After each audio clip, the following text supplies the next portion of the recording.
नमस्कार। इस महीने के एंड में होगी शंघाई कोऑपरेशन ऑर्गेनाइजेशन की मीटिंग और ये मीटिंग ताशकेंत में होगी जो कि उज्बेकिस्तान में है। वहां पर इंडिया के फॉरेन मिनिस्टर और पाकिस्तान के फॉरेन मिनिस्टर दोनों साथ होंगे मतलब एक ही मीटिंग में शिरकत कर रहे होंगे दोनों के दोनों। पाकिस्तान की तरफ से ऐसा सोचा जा रहा है या ऐसा बोला जा रहा है कि दोनों फॉरेन मिनिस्टर वहां मीटिंग कर सकते हैं, लेकिन माहौल ऐसा अभी दिख नहीं रहा कि दोनों फॉरेन मिनिस्टर मीटिंग करें। बोला जा रहा है ये मतलब बैक चैनल टॉक्स पे और इधर उधर बोला जा रहा है। अभी तक कोई फॉर्मल रिक्वेस्ट नहीं आई है, लेकिन बोला यह जा रहा है कि दोनों वहां पे मीटिंग कर सकते हैं। बिलावल भुट्टो इससे पहले भी बोल चुके हैं कि इंडिया से हमें बातचीत करनी चाहिए, क्योंकि हम प्रेस के थ्रू कब तक बात करेंगे, मीडिया के थ्रू कब तक बात करेंगे, हमें डायरेक्ट बात करनी चाहिए।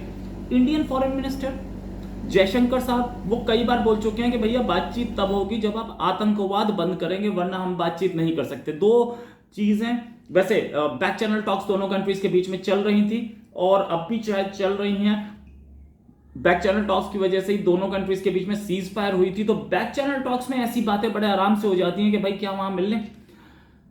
अभी ये नहीं पता है कि मीटिंग होगी कि नहीं, लेकिन ये शंघाई कोऑपरेशन ऑर्गेनाइजेशन क्या है? शंघाई कोऑपरेशन ऑर्गेनाइजेशन एक ऑर्गेनाइजेशन है जिसमें 8 कंट्रीज हैं। ये रीजनल सिक्योरिटी के लिए एक प्लेटफॉर्म बना था, बाद में इसमें इंडिया को भी ऐड कर लिया गया। इसमें China, Kyrgyzstan, Kazakhstan, Russia, Uzbekistan, Tajikistan, ये 6 मेंबर्स, इनफैक्ट 5 थे, उज्बेकिस्तान बाद में ऐड हुआ, उसके बाद इंडिया और पाकिस्तान भी ऐड हो गए। 8 कंट्रीज हैं। ये 8 कंट्रीज टोटल मिला के वर्ल्ड की 40% पॉपुलेशन इन 8 कंट्रीज में रहती है और 30% वर्ल्ड की जीडीपी इन 8 कंट्रीज में है। बड़ा पावरफुल ऑर्गेनाइजेशन है। कहा यह भी जाता है कि ये नेटो को काउंटर करने के लिए बना है। मतलब नेटो वहां पे नॉर्थ अटलांटिक ट्रीटी ऑर्गेनाइजेशन जिसमें करीब 30 कंट्रीज हैं यूरोप के और अमेरिका, वो इस साइड मतलब रशिया को या सोवियत यूनियन को काउंटर करने के लिए बना था। अब इस साइड एक बना है। कहा जाता है, अभी तक ऐसा कुछ दिखा नहीं है कि नेटो का काउंटर बन रहा है या नहीं, और काउंटर बनेगा भी कैसे जब इंडिया, पाकिस्तान, चाइना तीनों इकट्ठे हों, जो कि सारे एक पेज पे नहीं है। खैर, ये शंघाई कोऑपरेशन ऑर्गेनाइजेशन में बहुत सारी चीजें डिस्कस हुई हैं। बहुत पहले भी ये हुआ कि हम गोल्ड में ट्रेडिंग करेंगे, तेल की, वो भी नहीं हो पाया और बहुत सारी चीजें हुई। हाँ, हालांकि मिलिट्री एक्सरसाइजेस होती रहती है। ये एक अच्छा फोरम इस एंगल से है कि यहां पर बातचीत हो जाती है ऐसे कंट्रीज में जो कि कभी बात नहीं करते। अभी जापान के चाइना के प्राइम मिनिस्टर, चाइना के प्रेसिडेंट वहां पहुंचेंगे, इंडिया के प्राइम मिनिस्टर वहां पहुंचेंगे। हो सकता है दोनों की कोई बात हो या ना भी हो, लेकिन पहली बार दोनों इकट्ठे होंगे, वो हमारे लद्दाख स्टैंड ऑफ के बाद से। तो ऐसी जगह कई चीजें हल होती हैं। हो सकता है इंडिया पाकिस्तान की बातचीत भी हो।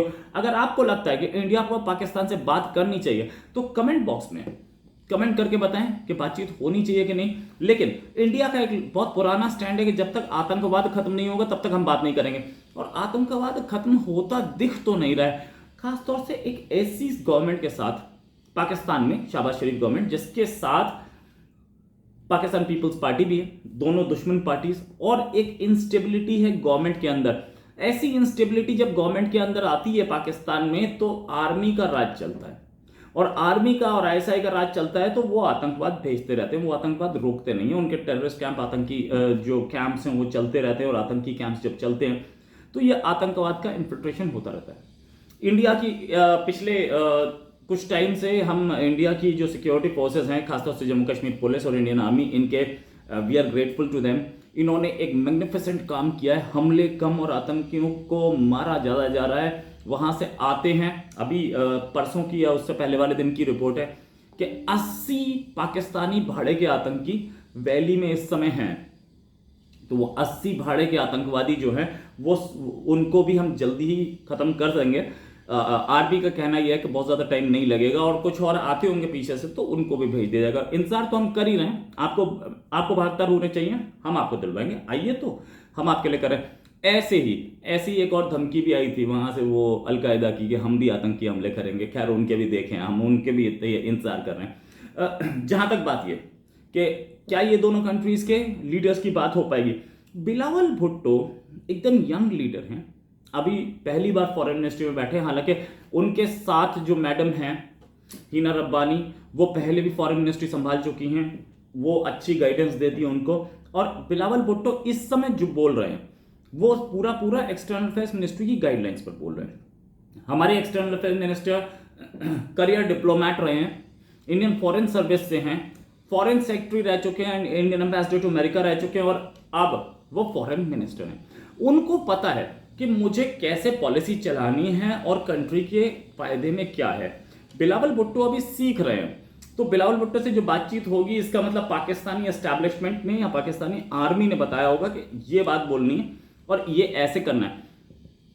आर्मी यानी कि बाजवा साहब, आर्मी चीफ पाकिस्तान के, वो पहले ही बोल चुके हैं, इमरान खान के टाइम पे बोल चुके हैं कि इंडिया से बेटर रिलेशंस होने चाहिए। और उसके बाद शाह महमूद कुरैशी का एक स्टेटमेंट भी आया था जिसमें यह बोला गया था कि आर्टिकल 370 जो है वो इंडिया का इंटरनल मैटर है। मतलब आर्मी बातचीत करने के लिए आतुर है, आर्मी बातचीत करना चाहती है, लेकिन पाकिस्तान के जो हुक्मरान हैं, चाहे वो शहबाज शरीफ हो, चाहे वो इमरान खान हो या नवाज शरीफ हो, इनको अपनी वोट बैंक की चिंता होती है। खैर लाती तो आर्मी है, लेकिन वोट तो कहीं ना कहीं से मिलेगी ना थोड़ी।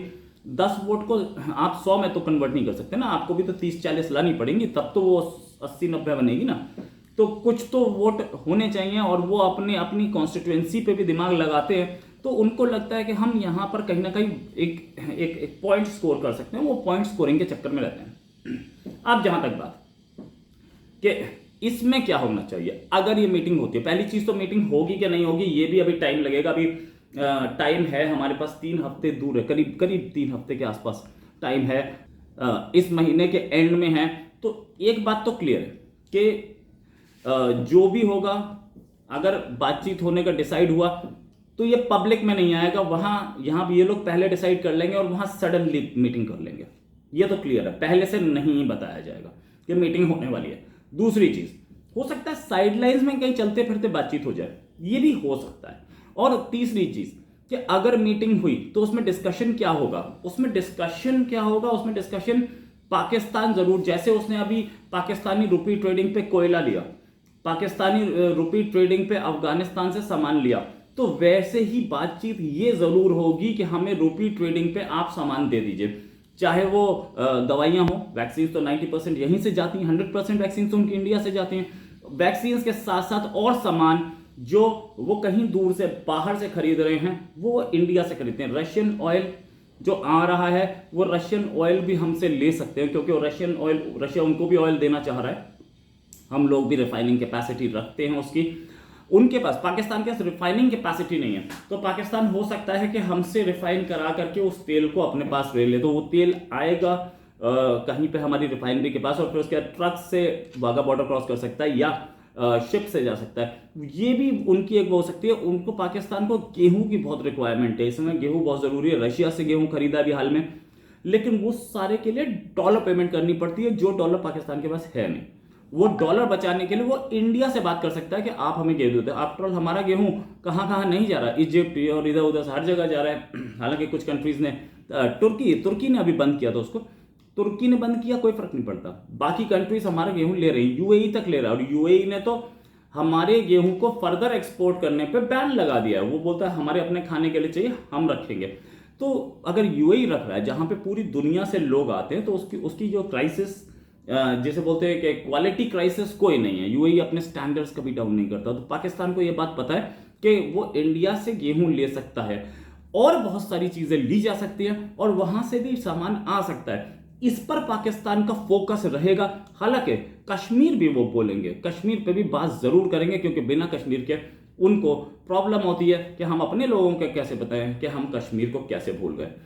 इंतजार करते हैं कि क्या बातचीत होगी या होगी भी कि नहीं, इस पर अभी डिसीजन नहीं हुआ, लेकिन जल्दी आने वाले कुछ टाइम में हमें पता लग जाएगा। इसी के साथ एक और खबर के साथ हाजिर होंगे। नमस्कार, जय हिंद।